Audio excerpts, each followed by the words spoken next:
and chasing the dragon or feeding the hungry ghost. Because let's face it, without desire, we wouldn't be alive. And things happen. I just heard that my favorite horse, Chica, died of a heart attack on the weekend. And I'm really sad about that because I'm going to miss him. He was one of the most beautiful, gentle horses I've ever known.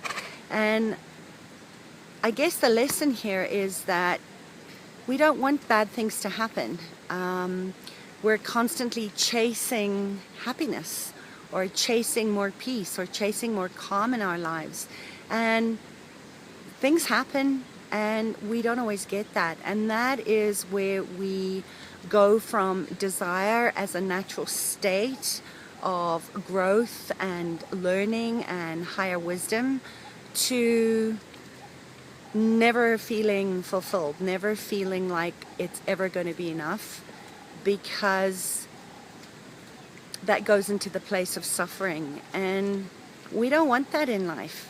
You know, we come, we go, people leave us, animals leave us, and horses are probably the best teachers I've ever had as far as reminding me that we all have a place where we go into learned helplessness. And that's where we kind of can give up. We give up our dreams, we give up our desires because we're looking for something that we think we can't have.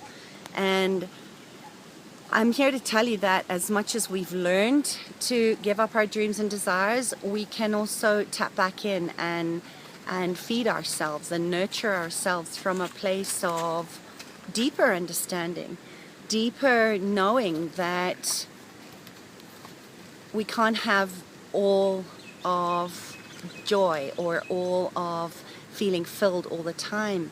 That is where that state of resistance really comes from.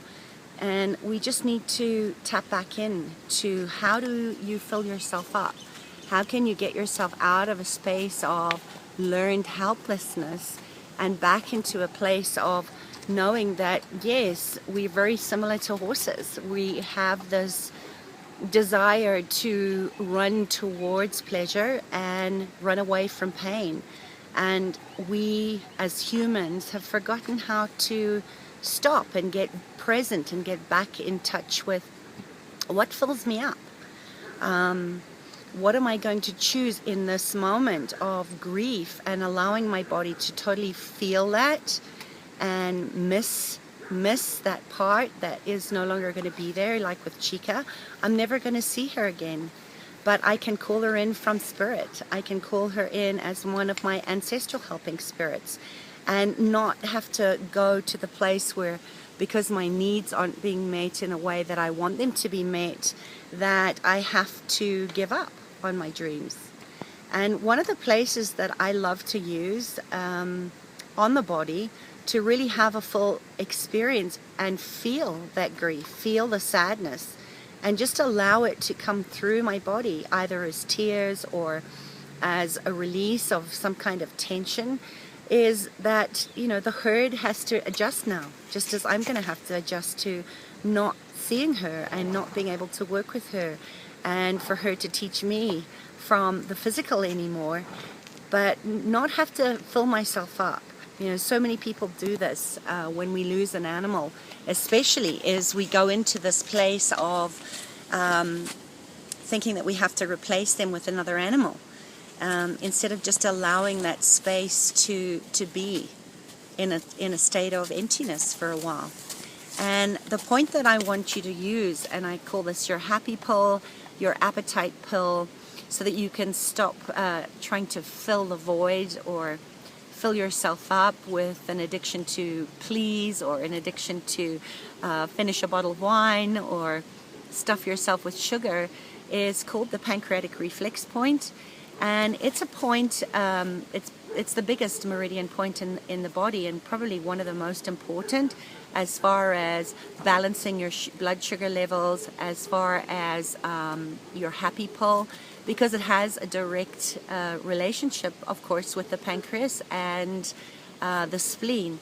And it is one arm, one hand and 2 fingers down on the left hand side. So if you are a woman and you wear a bra, preferably not an underwire bra, which is metal and disturbs your energy flow, is just to pop your finger in there. Use your thumb and just pop your finger into that point and just push around there, and you'll find a point that is very sensitive.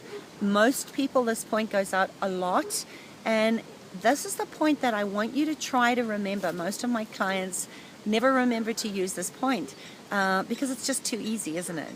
So push your thumb into this point, and when you find it, it'll be sore. For me, it kind of reminds me of like a hot poker. And it's a point that is incredibly useful when you're depressed or stuck in the worry cycle of anxiety or what if or what's going to happen now, and you're just going into the mind.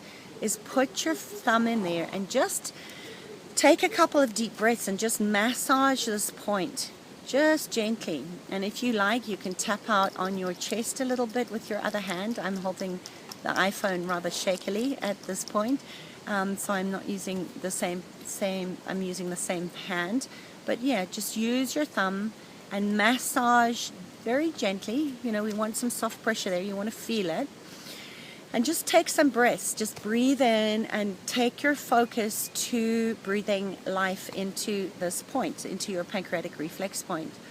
And tap out a bit. And not only will it get you back into your body and out of your mind, because it hurts when it's out, but it will bring you back into a state of opening up that meridian flow, allowing your mind to process any of the worry, reset your sugar levels, and just get you back into a space of presence.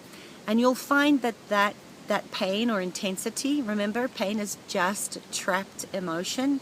It's trapped pain. It's in your tissues, and we want to release this. So in this moment, I'm just having gratitude for the beautiful gift that Chica has been in my life up until this point, and all the lessons that she's taught me. And to just invite her in when she has passed. She's not quite through the veil yet to be a spirit guide for me, a team player. But when she does, that I'm going to be able to receive and nourish and fill myself up without having to chase the dragon or avoid the pain or the loss of her in my life. So that is your lesson today on the pancreatic reflex point. And I hope that you use this point. I hope that you really use these tools, because this is experiential learning. If you don't use it, it's not going to help you. And as I said, this is probably one of the quickest, fastest ways to come back into your body, to reconnect the mind with the body. Remember, it's really about working with a split mind. When we're in two minds about anything, or we're not allowing ourselves to express and move through emotions in a happy, healthy way, this is where we start to cause disease and breakdown on our meridian pathways. So we want to get this going again so that you can fully express whatever it is that's going on in your life, and get out of your mind and back into a balanced state of being, so that you don't have to go to learned helplessness or give up your dreams and desires, but really to tap into, how can I receive from this in a bigger, more meaningful way, so that I can live my life and turn pain into purpose. This is Sarah Jane from Access Your True Nature, and for more tips and tools on how to really become your own medicine, check out my website, look at some of the free resources that I have there, and post your comments and questions below this video, and let me know how you've turned pain into purpose by tapping in, feeling it in your body as a full body experience, and how using this point helps you to get into a higher elevated mood by noticing your pain and stop resisting it, so that it can move you towards your pleasure point.